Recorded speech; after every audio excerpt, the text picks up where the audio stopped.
Hello बेटा, Sunit Singh from real concept institute. बच्चे स्वागत है आपका हमारी ऑनलाइन क्लासेस के अंदर। बच्चे आज आप देख रहे होंगे आपके सामने चैप्टर नंबर 5 लिखा हुआ आ रहा है।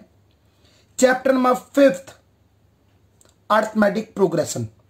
बच्चे चैप्टर नंबर 5 जो है 10th क्लास का चैप्टर है।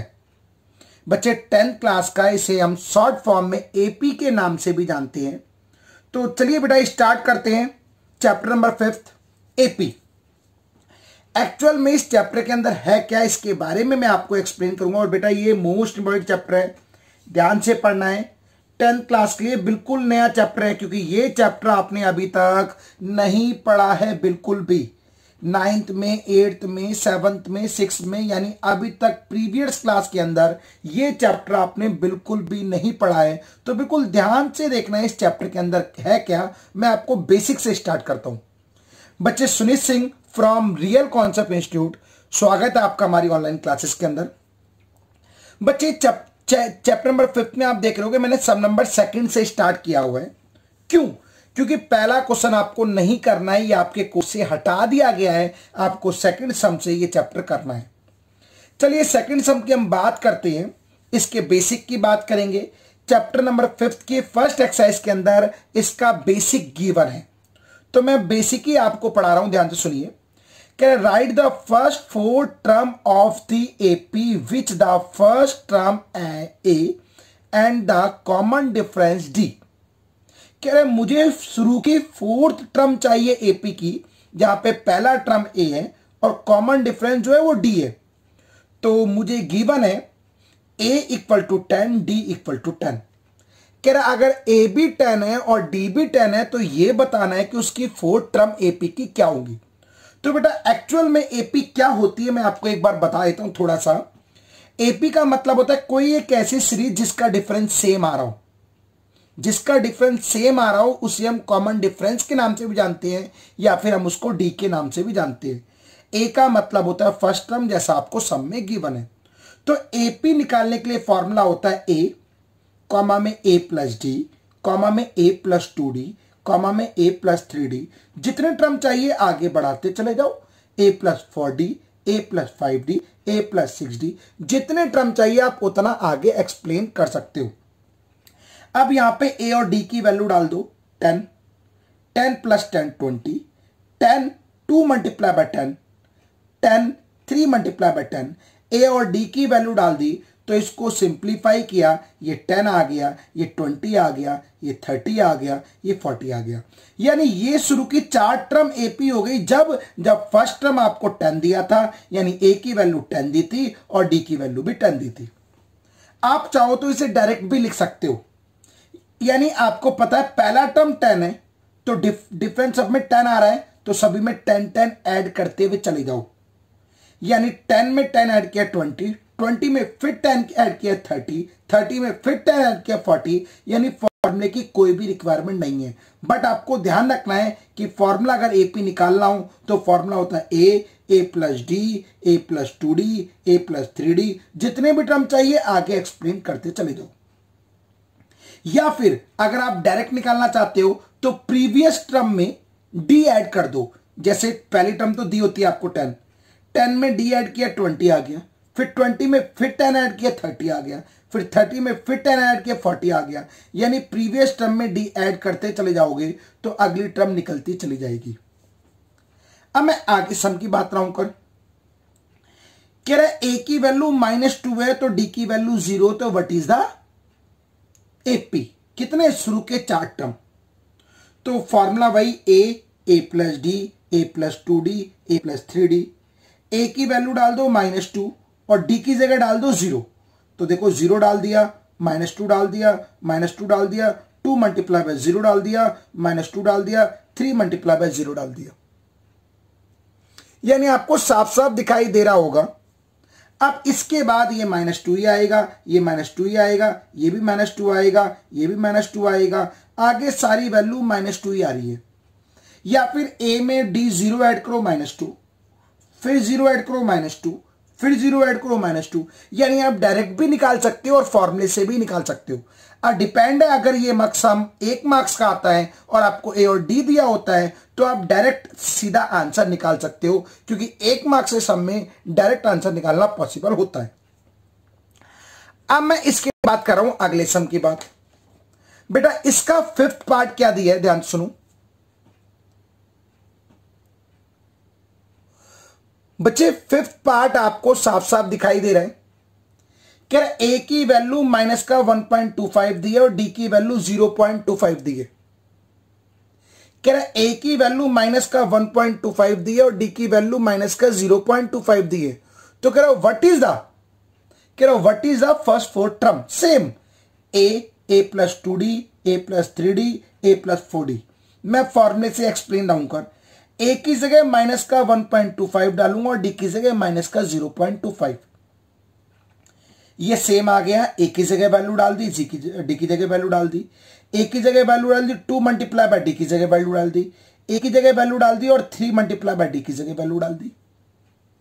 अब ये सेम आएगा, प्लस माइनस माइनस, ये भी 2 मल्टीप्लाई बाय 0.25 यानी 0.5 आएगा, प्लस और यहां पे क्या आएगा, माइनस लिखना भूल गया बेटा, ये प्लस माइनस क्या आएगा, माइनस, और यहां पे भी क्या आएगा, माइनस का आएगा। तो आपको साफ साफ पता है, यानी ये प्लस माइनस माइनस माइनस आ गया, ये भी प्लस माइनस माइनस, यानी सभी के बीच में माइनस लग रहा है बेटा। ये प्लस माइनस माइनस ये आ गया, ये प्लस माइनस माइनस यू वाला माइनस आ गया, और ये प्लस माइनस माइनस यू वाला माइनस आ गया। ये सेम आएगा, इन दोनों को ऐड होगा तो 0.50, इन दोनों को ऐड होगा तो 1.750, इन दोनों को ऐड होगा तो 2.00, यानी ये आपके सामने एपी की शुरू की 4 टर्म आ गई। बेटा उम्मीद है आपको ये टॉपिक बहुत अच्छे से क्लियर हो रहा होगा। कुछ नहीं है, ए और डी की वैल्यू जो आ रही है वो फॉर्मूले के अंदर पुट करते चले जाओ और आपके सामने आंसर आता चला जाएगा। चलिए बेटा आगे सम पे आते हैं। आगे सम पे क्या दिए, कह रहे for the following AP right the first term and the common difference. कह रहे आपको यहां पे एपी गिवन है और सभी के अंदर आपको फर्स्ट टर्म निकालना है और कॉमन डिफरेंस निकालना है। बेटा फर्स्ट टर्म होता है ए और कॉमन डिफरेंस होता है सेकंड टर्म माइनस में फर्स्ट टर्म, या फिर आप ऐसा भी बोल सकते हो थर्ड टर्म माइनस में सेकंड टर्म। यानी यहां पे आपको गिवन है फर्स्ट टर्म की वैल्यू 3 आ रही है, तो फर्स्ट टर्म ए के बराबर डिनोट किया जाता है और कॉमन डिफरेंस को डी के बराबर डिनोट किया जाता है। तो ए बराबर 3 आ गया जैसा आपको लिखा हुआ दिखाई दे रहा है, और डी होता है सेकंड टर्म माइनस में फर्स्ट टर्म, यानी second term minus first term, यानी 1 - 3 = -2, ये डी होगा। या फिर आप ऐसे भी निकाल सकते हो थर्ड टर्म माइनस में सेकंड टर्म, तब भी बातें की है, या fourth term minus third term, तब भी बातें की है। बट मैक्सिमम आपको हमेशा second term minus first term ही निकालना है, आगे बढ़ने की जरूरत नहीं है, क्योंकि आगे ज्यादा बढ़ोगे तो गलती होने की संभावना है। तो इसलिए डी निकालने के लिए फॉर्मूला याद रखना है आपको, second term minus first term = D, यानी 1 - 3 = -2 आपके सामने डी आ गया। बेटा उम्मीद है आपको यह टॉपिक बहुत अच्छे से क्लियर हो गया होगा। इस टॉपिक के अंदर कुछ भी डिफिकल्ट नहीं था। अब मैं इसके सेकंड पार्ट की तरफ आ रहा हूं। बेटा ये चैप्टर का बेसिक है, जहां पे मैं बता रहा हूं कि एपी कैसे फाइंड की जाती है, ए क्या होता है और डी क्या होता है। एपी निकालने का फॉर्मूला आपको पता लग गया। ए का मतलब फर्स्ट टर्म होता है और डी का मतलब कॉमन डिफरेंस होता है। डी निकालने के लिए फॉर्मूला अप्लाई किया जाता है सेकंड टर्म माइनस में फर्स्ट टर्म। चलिए आगे सम की तरफ आते हैं। सम नंबर सेकंड पार्ट, इसका सेकंड पार्ट क्या दिया है बच्चे, सेकंड पार्ट दिया है आपको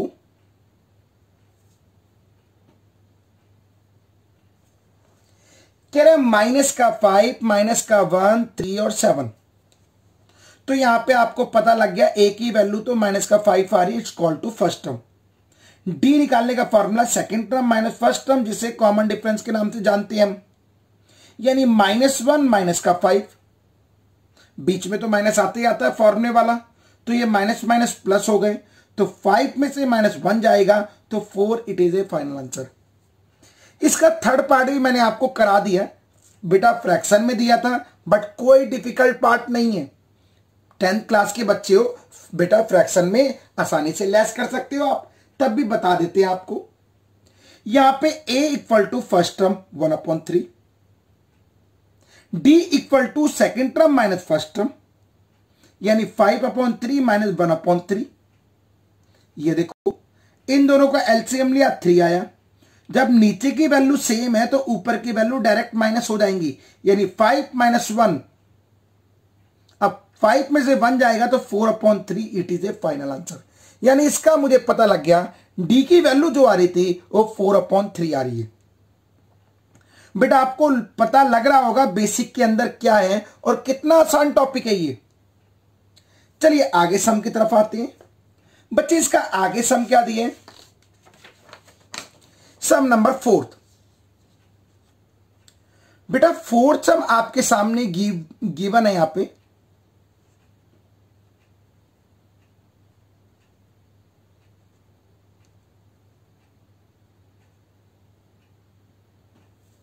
ध्यान से सुनिए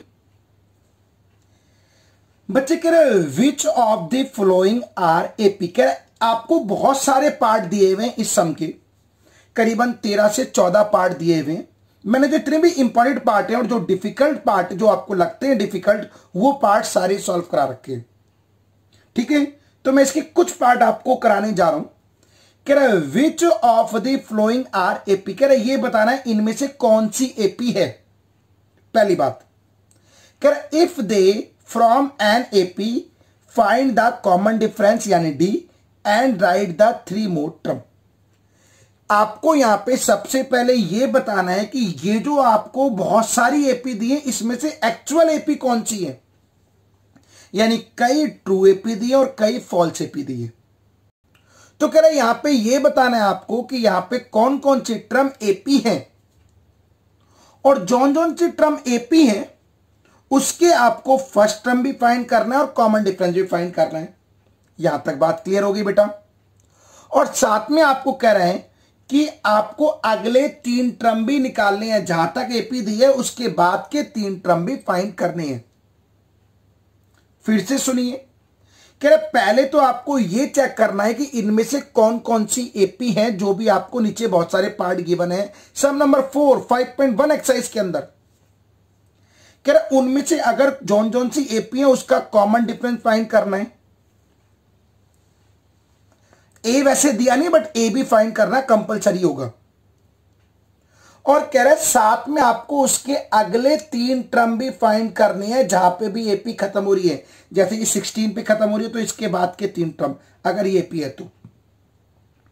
ठीक है बेटा, उम्मीद है आपको सम क्लियर हो गया होगा। चलिए अब आगे सम की तरफ आते हैं। सबसे पहले एपी क्या होती है फिर से सुन लो। अगर किसी भी सीरीज के अंदर डिफरेंस सेम होता है, सभी का डिफरेंस सेम आ रहा होता है तो वो एपी होती है।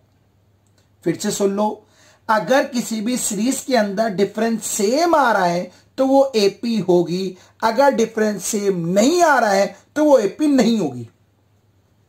तो मेन मुझे डिफरेंस फाइंड करना है सभी सीरीज का, तभी पता लगेगा एपी है कि नहीं। तो यहां पे D1 D2 मैंने इसलिए लिखा है क्योंकि डिफरेंस बहुत सारे आएंगे। तो D1 मतलब second term minus first term, second term minus first term यानी 4 माइनस का 2, 4 माइनस का 2। ये D1 यानी पहला डिफरेंस आ रहा था इन दोनों के बीच में 2। अब मैं निकाल रहा हूं D2, D2 मतलब second difference third term minus second term, third term minus second term यानी 8 माइनस 4, इसका डिफरेंस आ गया 4। बेटा मैंने आपको जस्ट अभी बताया था चाहे डिफरेंस यहां से निकालो, चाहे यहां से निकालो, चाहे यहां से निकालो, अगर एपी है तो डिफरेंस सेम होगा सभी का। बट यहां पे डिफरेंस कुछ और आ रहा है और इन दोनों का डिफरेंस कुछ और आ रहा है, इन दोनों का भी कुछ और आ रहा है। आगे निकालना चाहो तो निकाल सकते हो और भी। तो मुझे पता है D1 not equal to D2, hence it is not AP, यानी इनका डिफरेंस सेम नहीं आ रहा है। तो इससे यह प्रूफ होता है कि ये एपी नहीं है, क्योंकि एपी के अंदर हमेशा डिफरेंस सेम आता है मेरे बच्चे। यह बात मैं आपको कई बार बता भी चुका हूं। अब इसके सेकंड पार्ट की तरफ आते हैं। 2 5/2 3 7/2, यानी मेन चीज आपको डिफरेंस फाइंड करना है। तो D1 मतलब second term minus first term, पहला डिफरेंस 5/2 - 2, इसका मैं एलसीएम लूंगा तो 5/2 - 2 यानी 5 - 4, 2 2 4, यानी इसका डिफरेंस 1/2 आ रहा है, आपके सामने दिखाई दे रहा होगा आपको। अब मैं निकाल रहा हूं आगे डिफरेंस 3 माइनस का 5/2, यानी थर्ड टर्म माइनस में सेकंड टर्म, ये रहा 3 माइनस का 5/2, और यहां पे एलसीएम लूंगा तो 6 - 5/2 1/2, यानी देखो बेटा D1 = D2, यानी इन दोनों का डिफरेंस सेम आ रहा है। आगे भी निकालना चाहो तो निकाल सकते हो, बट 2 डिफरेंस निकाल लो, बहुत है, सफिशिएंट है। इन दोनों का डिफरेंस सेम आ रहा है, तो इसका मतलब D1 = D2, इसका मतलब ये एपी है। बेटा मैं आपको फिर से बता दूं, अगर कभी भी किसी भी केस के अंदर डिफरेंस सेम आ रहा है एपी का, तो वो एक्चुअल में एपी होंगी, बिकॉज एपी के अंदर डिफरेंस हमेशा सेम आता है मेरे बच्चे। अब मुझे ये पता लग गया कि ये एपी है, तो अब मुझे यहां पे ए और डी फाइंड करना है। बेटा डी तो मुझे पता ही लग गया, डी तो 1/2 आ रहा है। अब मुझे नेक्स्ट 3 टर्म फाइंड करने हैं, बिकॉज सब में यही तो दिया था कि अगर एपी है तो अगले 3 टर्म भी फाइंड आउट कीजिए। तो अब नेक्स्ट 3 टर्म कैसे फाइंड होंगे, देखो फर्स्ट टर्म ये रहा, सेकंड टर्म ये रहा, थर्ड टर्म ये रहा, फोर्थ टर्म ये रहा, यानी 4 टर्म दिए हैं। मुझे 5th टर्म फाइंड करना है, 6th टर्म फाइंड करना है और 7th टर्म फाइंड करना है। तो बेटा मैं अगले पेज पे आपको एक्सप्लेन करके दिखा रहा हूं, ध्यान से सुनो। यानी next 3 term, 5th term, 6th term, 7th term. बेटा 5th टर्म होता है a प्लस में 4d। ये मैंने कैसे लिखा, मैं आपको एक ट्रिक बता देता हूं, टेक्निक। जौन सी टर्म निकालनी होती है डी में उतना एक कम कर दो, वो टर्म आ जाती है। अगर 6 टर्म निकालनी है तो a प्लस में 5d, अगर 7 टर्म निकालनी है तो a प्लस में 6d। क्यों, देखो मैं आपको एक्सप्लेन डाउन कर। एपी होती है a plus D, a plus 2d, a plus 3d, a plus 4d, यही तो होती है एपी। जस्ट अभी मैंने आपको एक्सप्लेन की थी। First term a, second term a plus D, देखो सेकंड टर्म चाहिए था तो d एक कम था। Third term a plus 2d, यानी थर्ड टर्म में d आपका 2d हो गया। फोर्थ टर्म में a प्लस 3d, यानी फोर्थ टर्म में d आपका 3d हो गया।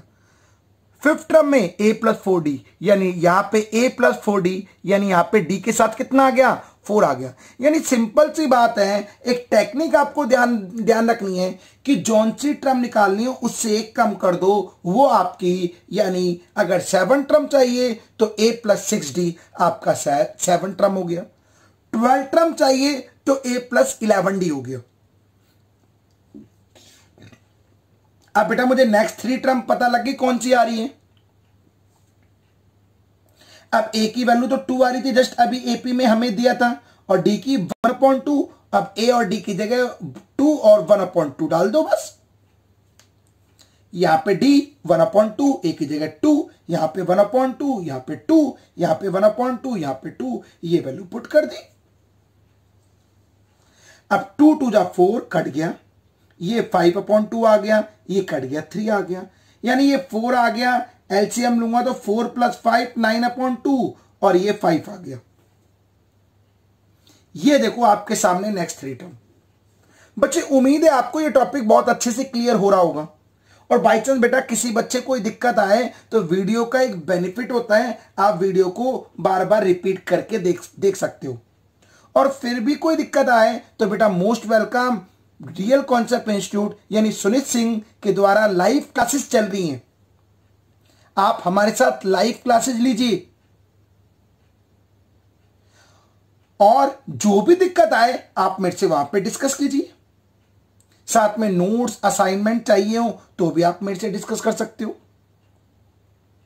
बच्चे मेरे से डिस्कस करने के लिए या फिर लाइव क्लास में जुड़ने के लिए आपको मेरा नंबर स्क्रीन के फ्रंट पे दिखाई दे जाएगा, यानी जब वीडियो स्टार्ट होगी तभी आपको मेरा नंबर दिखाई दे जाएगा।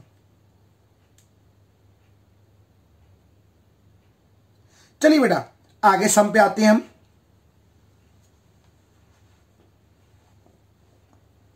आगे सम आपको क्या दिया है, इसका अगला पार्ट मैं आपको सॉल्व कराने जा रहा हूं, fifth part.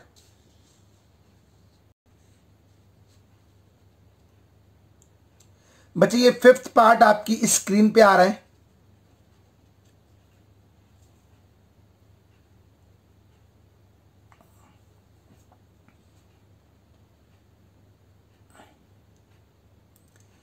Actually fifth part क्या दिया, ध्यान सुनो।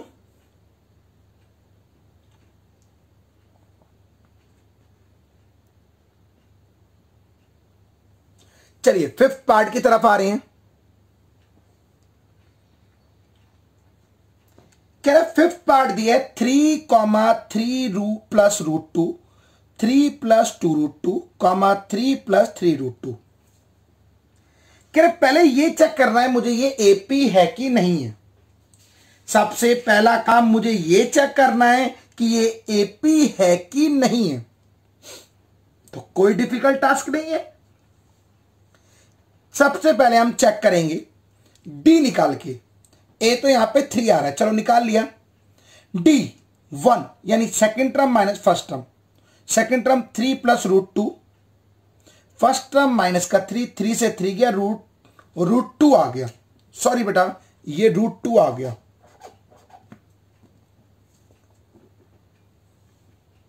यानी 3 से 3 अगर कट जाएगा तो ये वैल्यू कितनी आएगी बेटा, रूट 2 ही तो आएगी।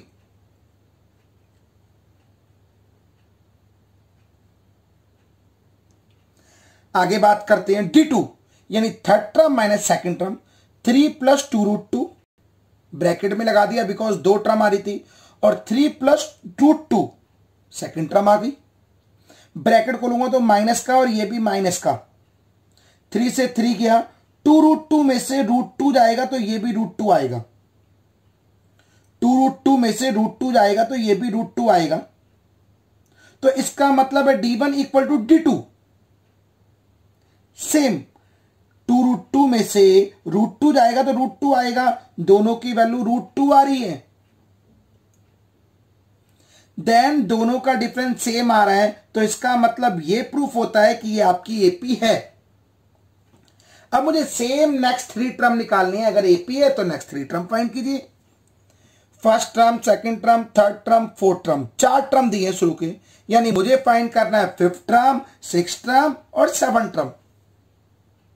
सेम जस्ट अभी बताया, फिफ्थ टर्म होगा a plus 4d, six term a plus 5d, seven term a plus 6d। अब a की जगह 3 डाल दो और d की वैल्यू रूट 2 आ रही है, वो डाल दो 3, ये 4 रूट 2 हो गया, ये 3, ये 5 रूट 2 हो गया, ये 3 और ये 6 रूट 2, और it is A final answer.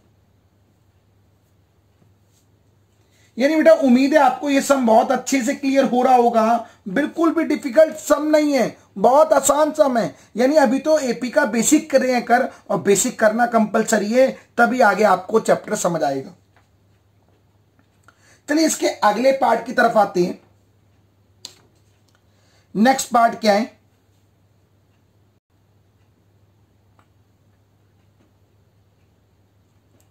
ये रहा नेक्स्ट पार्ट आपके सामने, पार्ट नंबर 6। बेटा मैंने सारे पार्ट नहीं सॉल्व कराए हैं। सारे पार्ट सॉल्व कराता तो वीडियो बहुत लंबी बन जाती, बट जितने भी इंपॉर्टेंट और थोड़े डिफिकल्ट सम हैं वो सारे के सारे सॉल्व कराए हैं। और बचे हुए पार्ट आपको खुद ट्राई करने, फिर भी कोई दिक्कत आए तो आप मेरे से डिस्कस जरूर कीजिए। बेटा मेरा नंबर आपको स्क्रीन की यानी वीडियो की स्टार्टिंग में ही दिख जाएगा। चलिए बेटा अगला सम आपके सामने दिया है 0.2, 0.22, 0.222, 0.4 टाइम 2। बेटा कई बच्चों को देखने से ये लगती है एपी है ना, ये एपी बिल्कुल भी नहीं है। देखने में लग रहा होगा कि यार ये तो बार बार रिपीट हो रही है, तो इसका मतलब डिफरेंस सेम। नहीं बेटा, अंदाजे से कुछ मत टिक करना, ये एपी बिल्कुल भी नहीं है। कैसे? हम प्रूफ एक बार करते हैं इसे। D1 यानी second term minus first term, 0.22 minus में 0.2। आप देख रहे होगे 2 को मैंने 20 लिख दिया। क्यों? पॉइंट के बाद आप जितने मर्जी जीरो लगा दो, कोई फर्क नहीं पड़ता। बट 0.2 को 20 लिखने पे आसानी से माइनस हो जाएगा, यानी ये आएगा 2 के बाद पॉइंट और 2, ये आ गया 0.2।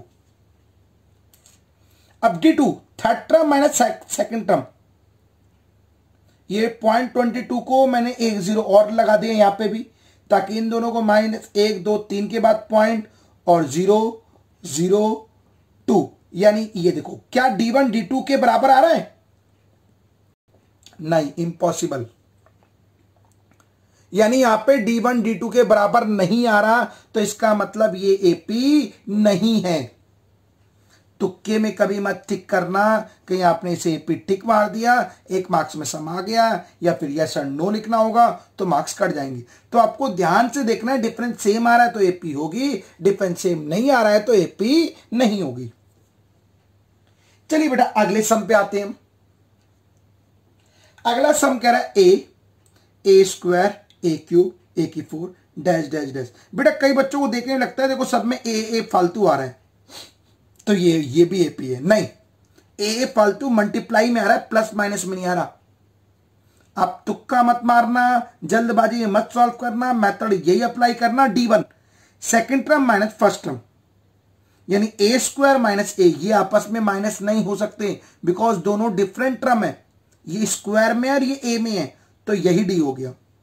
D2 third term minus second term, यानी ए क्यूब माइनस ए स्क्वायर, ये भी माइनस नहीं हो सकते, बिकॉज इन दोनों की पावर अलग अलग है। पावर अलग अलग हो तो माइनस करना इंपॉसिबल है, तो इसका मतलब ये भी आपका एपी नहीं है, क्योंकि इन दोनों का डी आपस में इक्वल बिल्कुल भी नहीं आ रहा। बेटा उम्मीद है आपको समझ आ रही होगी एक्सरसाइज। फिर भी कोई दिक्कत है तो आप मेरे से डिस्कस जरूर करना मेरे बच्चे। चलिए अगले पार्ट की तरफ आते हैं। इसके अगला पार्ट,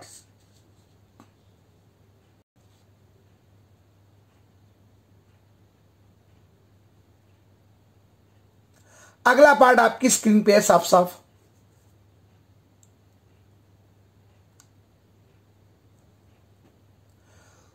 बच्चे यहां पे आपको बताना है कि ये एपी है कि नहीं है। बेटा ये सम मैक्सिमम बच्चे गलत कर देते हैं। गलती क्या करते हैं मैं आपको बताता हूं, एक बार एक्सप्लेन कर रहा हूं, यहां पे ध्यान सुनो।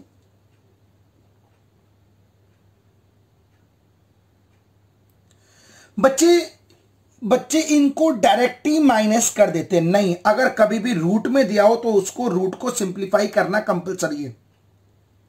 जैसे √2 सिंप्लीफाई नहीं हो रहा, बट √8 2√2 होता है, √18 3√2 होता है, √32 4√2 होता है। कैसे? देखो मैं आपको एक्सप्लेन कर देता हूं।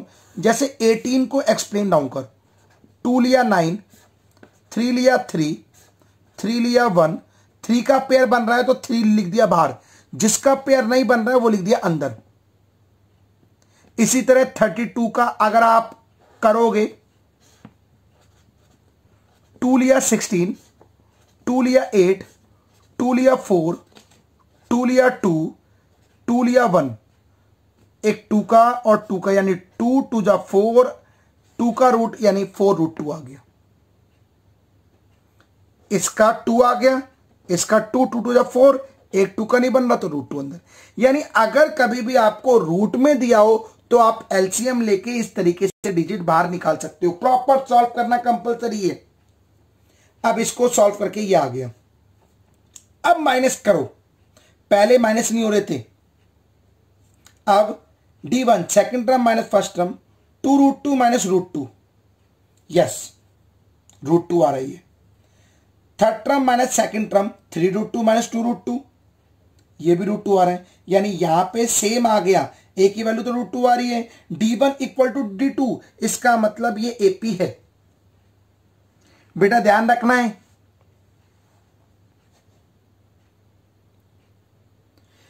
कि अगर रूट में कभी सम दिया हो तो डायरेक्ट मत सॉल्व करना, उसको इस तरीके से कन्वर्ट करने के बाद सॉल्व करना कंपलसरी है।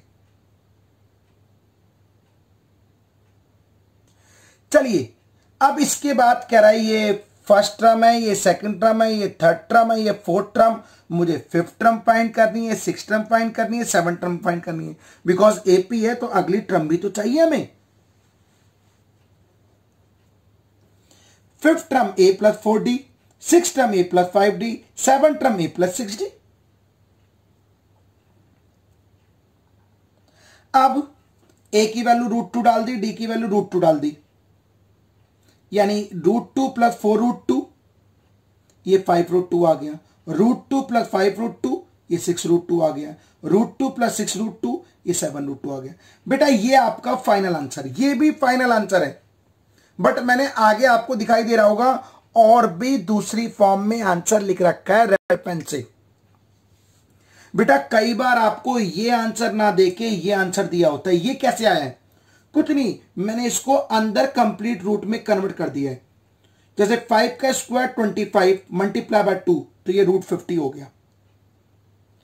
6 का स्क्वायर 36 मल्टीप्लाई बाय 2, 72 हो गया। 7 का square 49 multiply by 2 multiply by 2, 98 हो गया। यानी ये भी आपका करेक्ट आंसर है, ऐसी बात नहीं है गलत है, लेकिन बाय चांस ये सब आपको टिक मार्क में दिया हो या फिर आपको ऑप्शन वाइज दिया हो तो आपको ये आंसर दिया हो तो आपको पता लगना चाहिए कि आंसर कैसे आ गया। तो अगर सॉल्व करना हो तो ये भी करेक्ट आंसर माना जाएगा और ये भी आपका करेक्ट आंसर माना जाएगा। बेटा उम्मीद है आपको ये टॉपिक बहुत अच्छे से क्लियर हो रहा होगा। फिर भी किसी बच्चे को कोई दिक्कत हो तो बेटा जरूर मेरे से डिस्कस करना। बेटा मैं Sunit Singh from real concept institute, मेरा नंबर आपको स्क्रीन यानी वीडियो की स्टार्टिंग में ही दिखाई दे जाएगा। वैसे मेरा नंबर है क्या, लिख लीजिए आप एक बार, 9718885432। थैंक यू बेटा। आगे लास्ट के 2 पार्ट के सम और कर लेते हैं इसी से रिलेटेड।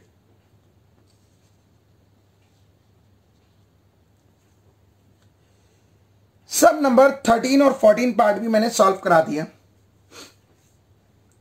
यहां पे भी देखो रूट में दिया है √3, ये √6, √9 का स्क्वायर रूट 3 होगा और 12 का एलसीएम लेकर तोड़ोगे तो 2√13 आएगा। बट ये एपी नहीं है। बट कहने का मतलब है एपी हो या ना हो आपको रूट को सिंप्लीफाई करके ही चेक करना है एपी है कि नहीं। D1 second term minus first term यानी √6 माइनस √3,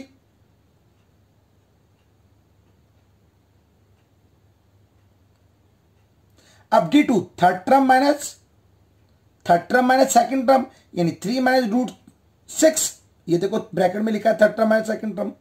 बेटा देखो दोनों आपस में इक्वल बिल्कुल भी नहीं आ रहे किसी भी हाल से, तो इसका मतलब ये एपी नहीं है। इसी तरह अगला सम मैं करा रहा हूं, यहां पे स्क्वायर में दिए हैं, तो अगर स्क्वायर में हो, रूट में हो, क्यूब में हो, किसी में भी हो, पहले उसे नॉर्मल सॉल्व करना कंपलसरी है। ये नहीं कि आप डायरेक्ट लेस दो कर, नहीं। 1 का स्क्वायर 1, 3 का 9, 5 का 25, 7 का स्क्वायर 49। अब ये नॉर्मल सम बन गया जैसे हमें अभी तक हमने सॉल्व किया था। अब D1 second term minus first term 9 minus 1 equal to 8। D2 25 minus 9 equal to 16। तो बेटा D1 18 इक्वल टू 16, क्या दोनों आपस में इक्वल होते हैं? नहीं, ये दोनों आपस में बिल्कुल भी इक्वल नहीं होते हैं। इसका मतलब कि ये आपका एपी नहीं है। D1 not equal to D2, इसका मतलब ये आपका एपी नहीं है। बेटा उम्मीद है आपको ये एक्सरसाइज बहुत अच्छे से क्लियर हुई होगी। ये एक्सरसाइज 5.1 एक्सरसाइज थी, 5th chapter AP 10th class NCERT mathematics 5.1 exercise. उम्मीद है आपको अच्छे से क्लियर हुई होगी। फिर भी कोई दिक्कत आती है तो आप मेरे से जरूर डिस्कस कीजिए। आपको मेरा नंबर अभी वीडियो के एंड में भी आपको राय मिल और वीडियो की स्टार्टिंग में भी आपको मिल गया था। थैंक यू बेटा, thank you very much, bye bye, take care.